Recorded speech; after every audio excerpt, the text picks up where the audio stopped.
Welcome back to our channel. Today we'll talk about a 2016 drama movie titled The Founder, based on a true story. Without further ado, let's get started. Ray Kroc, a salesman in 1954, struggles to market multimixers milkshake machines to local drive-in restaurants nationwide. No matter how hard Ray tries, he can't seem to win over these locations, meanwhile experiencing their awful services. After leaving a restaurant disappointed, Ray calls June from his sales company and learns there is a drive-in out in California, McDonald's, who wants to buy 6 mixers. Ray phones the restaurant thinking there must be a mistake, and is told that the order of 6 machines was incorrect, and they want to purchase 8. Ray is intrigued by the call and heads his way to San Bernardino, California, where he discovers a little McDonald's.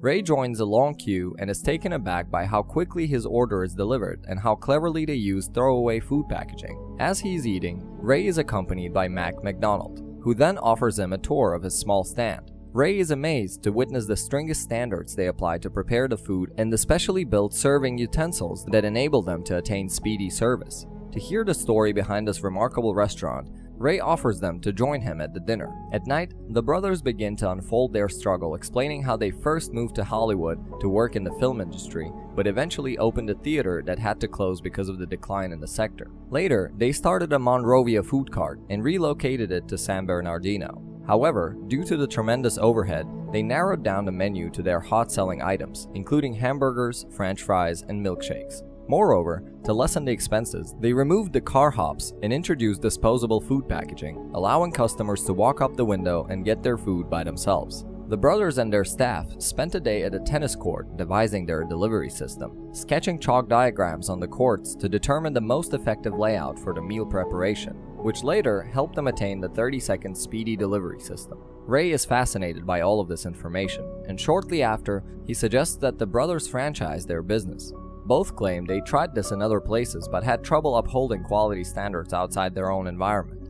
During their conversation, Ray spots a painting on the wall of an attractive building. Mac reveals that Dick had created the Golden Arches design, which they employed at their Phoenix franchise. To witness a great concept of architecture, Ray heads to Phoenix and gets obsessed with their idea. While driving back from his multimixer sales fail, he observes churches and government structures and approaches the McDonald brothers with a novel concept. He states that McDonald's restaurants can be a family-friendly setting just as significant to America as government offices and churches. Although the debate persuades Mac, Dick is still dubious about the proposal. Promising to maintain the reputation of their restaurants, he successfully convinces them and signs their contract stating that no franchise decisions or changes can be made without the brothers' consent. Soon, he starts to put effort into building the new franchise in the Plains. Ray finally needs to use his property as leverage after struggling to get money. However, he keeps this information from his wife, Ethel. After the restaurant opens up, he does his best to ensure the maintenance of McDonald's quality as well as speed. But he ends up at odds with the brothers when he tries to collect sponsorship money from Coca-Cola by placing their names on the menu boards.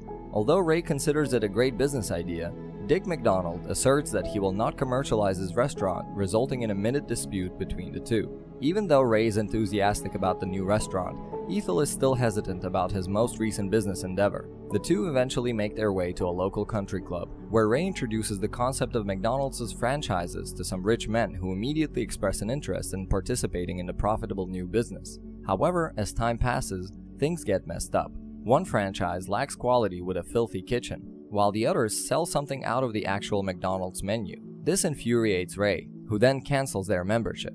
Things even get worse when the customers start to cancel their orders. Ray can do nothing but watch them with distress. Back in the office, Ray notices a salesman, Leonard Rosenblatt, a Jew who sells the Catholic Bible just to make his ends meet. Finding him a hard worker and a suitable person for his franchise, Ray signs a contract with him. Leonard soon starts to work like a team with his wife in the restaurant while maintaining the timing and the quality of the orders.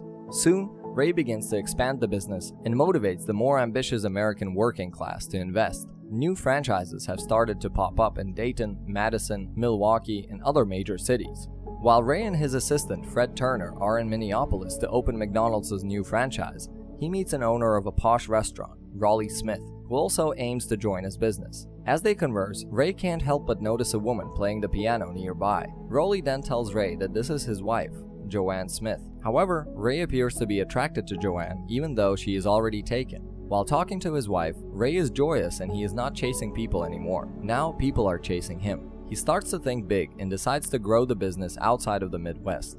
Everything seems to be going great until the day when June informs Ray about their increasing financial issues. The 1.4% of the earnings he committed to is not enough to live on. Hearing the news, he contacts the brothers expecting to renegotiate the net profit, but they are unwilling. He rushes to the bank and bursts out on the bank official for invading his privacy. However, they had to do it because he is 3 months behind on his payment. Ray pays a surprise visit to Rolly's franchise, but expenditure problems of refrigeration for storing ice cream used in milkshakes are cutting their profit margins. However, they have come up with a solution as well. Joanne suggests they use a powdered milk blend that tastes just like a real milkshake. After trying the Instamix, Ray joyfully offers Dick McDonald his cost-cutting suggestion, but he is once more rejected. Ray joyfully offers Dick McDonald his cost-cutting suggestion, but he is once more rejected. Ray requests the personnel back in the bank for the extension of the line, but he refuses to do anything until he builds more equity in his home or pays down the loan. As Ray leaves the bank in disappointment, he meets a young man named Harry Sonneborn, who is later given access to the company's financial records. Harry quickly discovers a solution to Ray's economic problems in franchising, stating that Ray should purchase the property where the McDonald's sites are planned to be established. If he owns the property, the franchise owners can lease it from him. Enabling him to get monthly rent payments and the added benefit. Moreover, having land ownership makes the franchises more obedient to quality control standards. Considering Harry's suggestions, Ray quickly changes the name of his business to Franchise Realty Corporation. When Dick McDonald calls to inquire about this, Ray asserts that FRC is unrelated to McDonald's and is not covered under their agreement. The situation for Dick and Mac begins to worsen when Ray sends a shipment of Instamix to every McDonald's franchise to reduce expenses. Dick insists that a contract bounds them, but Ray responds by saying, "Like hearts, contracts are made to be broken." Meanwhile, Ray has been becoming more in love with Joanne, which finally leads to the divorce of his wife, Ethel. In exchange for a settlement, Ray is prepared to give her the couple's home, vehicle, and insurance policy, but he insists that any McDonald's-related assets remain in his name. He has started looking for lawyers to renegotiate his agreement with the McDonald brothers. Soon, he sends them a letter bearing the letterhead of the McDonald's Corporation,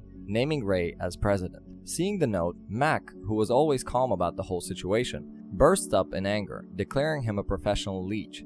Being a diabetic patient, Mac cannot bear the loss, knocking him unconscious. At the hospital, Ray visits Mac with a flower and a card with a blank check in it. This represents that Ray intends to buy out the brothers' business portion. The brothers set their conditions after realizing they couldn't defeat Ray in a battle. They demand $2.7 million, ownership of the store in San Bernardino, and 1% of the business's earnings. Ray accepted all the conditions except one. He wants the 1% cut of future corporate profits to be carried out on a handshake basis. There is nothing the McDonald's brothers can do but to agree to his conditions. After the negotiations, while in the restroom, Dick states that they were an open book and inquires why he didn't steal their idea and make his own restaurant.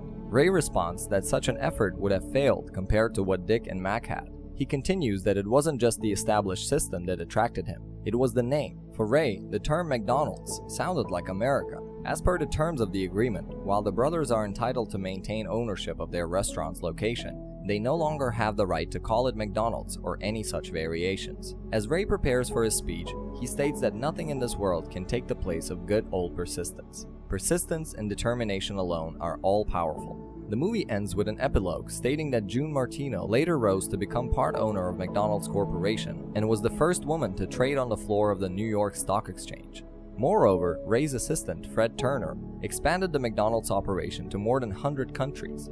On the other hand, Harry Sonneborn became the first president and CEO of McDonald's Corporation. He later resigned in 1967 due to a dispute with Ray Kroc. Joanne and Ray remained married until his death in 1984, after which Joanne donated most of their fortune to charity, including $1.5 billion to the Salvation Army and hundreds of millions to NPR. Today, McDonald's is one of the largest real estate holders in the world, feeding 1% of the world's population daily. If you already watched this movie, share your reviews with us in the comments below. And before you go, make sure to like this video and subscribe to our channel for more.